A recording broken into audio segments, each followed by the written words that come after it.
વારંવાર ગાદીઓને લઈને વિવાદ ગુજરાતમાં હવે એક સમાચાર બની ગયા હોય તેવું લાગી રહ્યું છે. એ વાત સરખેજના ભારતીય આશ્રમની હોય કે જૂનાગઢ થઈ ગયેલા મહેશગીરી અને હરિગીરી વચ્ચે થયેલા ગાદીના વિવાદની હોય, પણ તેની વચ્ચે અત્યારે બીજા એક ગાદીને લઈને પણ અત્યારે વિવાદ વકર્યો છે. અને વિવાદ છે બનાસકાંઠાના કાંકરેજ પાસે આવેલા થળી જાગીર મઠના મહંતની ગાદીને લઈને. તો નમસ્કાર, આપ જોઈ રહ્યા છો ન્યૂઝ રૂમ ને આપની સાથે છું કૃણાલ આહિર. બનાસકાંઠાના કાંકરેજના થળી જાગીર મઠના મહંતની ગાદીને લઈને એક ફરી વખત અત્યારે કેટલાક દિવસોથી આ વિવાદની ચર્ચાઓ ચાલી રહી છે. તેને લઈને અત્યારે હાલ વાત કરવામાં આવે તો આ જગ્યાના હવે મહંત કોણ, અને તેને લઈને બે સાધુ સંતોના જે ગાદીઓના વહીવટ સંભાળતા હતા તેમને લઈને અત્યારે આમને સામને આવી ગયા છે.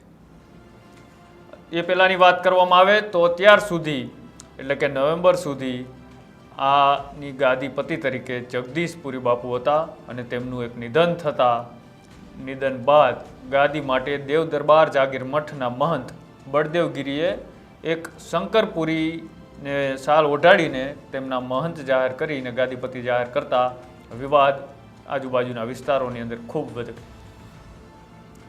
પોલીસને કાફલો ઉતારવો પડ્યો કોઈ બનાવ ના બને આ મંદિરના વિવાદને લઈને. ત્યારે પોલીસ ખડકલાની અંદર આ વિસ્તારને છાવણીમાં ગોઠવવામાં આવ્યો. તેમ છતાં 30 ગામો જેટલા લોકોનું એક આસ્થાનું કેન્દ્ર છે અને તે લોકો આ મહંત તરીકે જે શંકરપુરીને બેસાડવામાં આવ્યા તેમને આ વસ્તુ મંજૂર નથી. તેને લઈને કેટલાક દિવસોથી આ ધરણા પ્રદર્શન અને વિરોધ કરી રહ્યા હતા અને તેમની માંગ છે કે આ મંદિરના મહંત તરીકે કાર્તિકપુરી બાપુને બેસાડવામાં આવે. તો તેને લઈને કાલે પાલનપુર ખાતે ગોસ્વામી સમાજના લોકો અને જે આમના ટેકેદારો છે તેમને એક રામલીલા મેદાન પાલનપુર ખાતે એકઠા થયા અને એકઠા થઈ અને હવે આ માંગ સરકાર સુધી પહોંચાડી છે.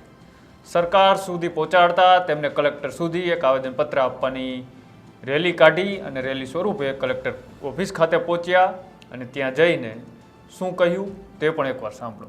આ વિવાદ તો સમગ્ર પંથકમાં ચકચાર છે. થળી મઠનો પરમ પૂજ્ય જગદીશપુરી બાપુ બ્રહ્મલીન થતો નવા મંથ બાબતે, પરંતુ આજે અમારે 17 દિવસે કોઈ ઉકેલ ના આવતો.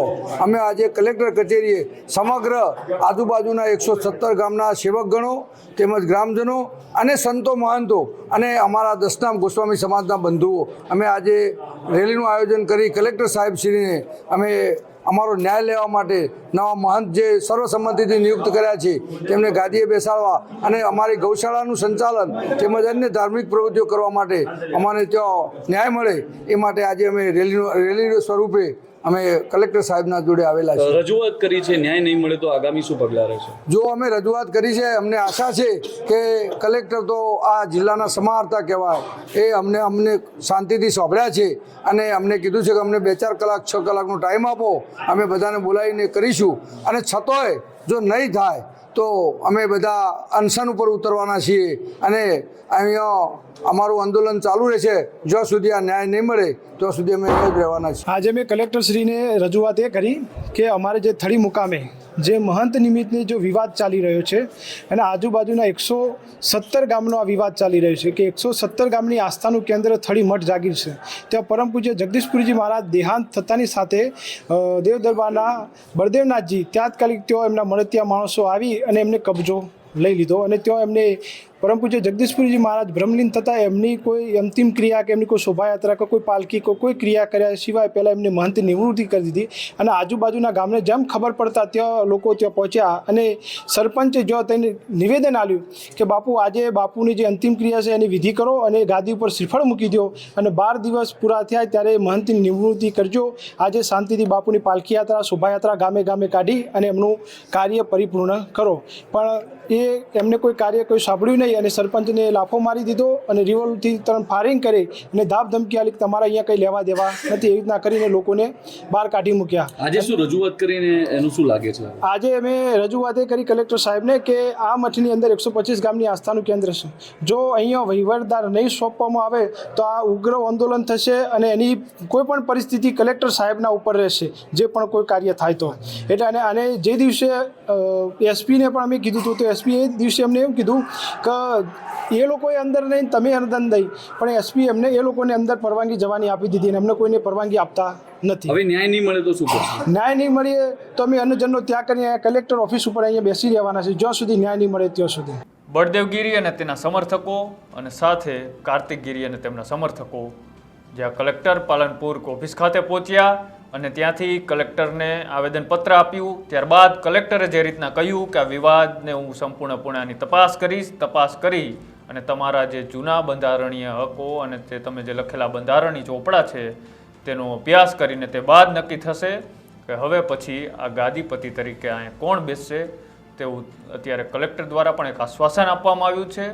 પણ અત્યારે બીજી વાત કરવામાં આવે તો જૂનાગઢ મહંત અને મહેશગીરી અને હરિગીરી વચ્ચે જે વિવાદ ચાલી રહ્યો છે ત્યારબાદ સરખેજ ભારતીય આશ્રમનો વિવાદ હતો. અંદરો અંદર સનાતન ધર્મના સાધુ મહંતો ગાદીપતિ માટે અવારનવાર ઝઘડતા સામે આવી રહ્યા છે. આમ તો સાધુ એક સનાતન છોડી અને એક સાધુવાસ ધારણ કરી લીધો હોય છે, મોહમાયાથી પર હોય છે, તેમ છતાંય ગાદી માટે કેમ આટલા બધા વિવાદો થઈ રહ્યા છે અને ગાદી ઉપર બેસીને શું એમને ફાયદો થવાનો છે? સાધુ તો ચલતા ભલા આવું પણ સાધુઓ કહેતા હોય છે, પણ જ્યારે તેમને પણ ખુરશી માટે આગળ ધરવામાં આવે તો પેલા સાધુઓ જ અંદરો અંદર લડાઈ કરતા અવારનવાર તમે જોયા છે.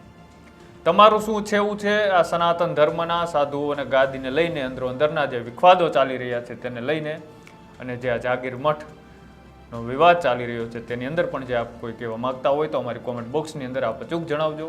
અને આવી સ્ટોરી જોવા માટે અમારી યુટ્યુબ ચેનલ ન્યૂઝ રૂમને આજે જ લાઇક કરો, શેર કરો અને સબસ્ક્રાઈબ કરો. નમસ્કાર.